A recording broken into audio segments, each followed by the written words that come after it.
Professors job solution বইটি থেকে কিছু গুরুত্বপূর্ণ এমসিকিউ সমাধান। 94 নম্বর প্রশ্ন আছে যে বাংলাদেশের আইনসভার নাম কি? সঠিক উত্তর হবে বাংলাদেশের আইনসভার নাম জাতীয় সংসদ। গ নাম্বার উত্তর হবে। আর এখানে বলে রাখা ভালো যে বাংলাদেশের জাতীয় সংসদ এক কক্ষ বিশিষ্ট। বাংলাদেশের জাতীয় সংসদের প্রতীক শাপলা ফুল। 1982 সালের 28 জানুয়ারি তৎকালীন রাষ্ট্রপতি আব্দুস সাত্তার সংসদ ভবনের উদ্বোধন করেন। সংসদ ভবন এলাকার আয়তন 215 একর। 95 নম্বর প্রশ্ন আছে সংসদ ভেঙে যাওয়া ব্যতীত অন্য কোনো কারণে সংসদের সদস্যপদ শূন্য হলে পদটি শূন্য হবার কত দিনের মধ্যে নির্বাচন করতে হয়?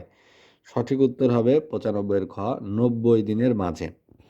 96 নম্বর প্রশ্ন হচ্ছে কোন বিলে রাষ্ট্রপতি কর্তৃক সম্মতি দেবার সময়সীমা কত দিন কোনো বিলে? সেটা হলো 15 দিন। 96 গ নাম্বার উত্তর হবে। 15 দিনের মধ্যে রাষ্ট্রপতির সম্মতি জানাতে হবে। 97 নম্বর প্রশ্ন হচ্ছে কোনটি সাংবিধানিক প্রতিষ্ঠান? এটা হবে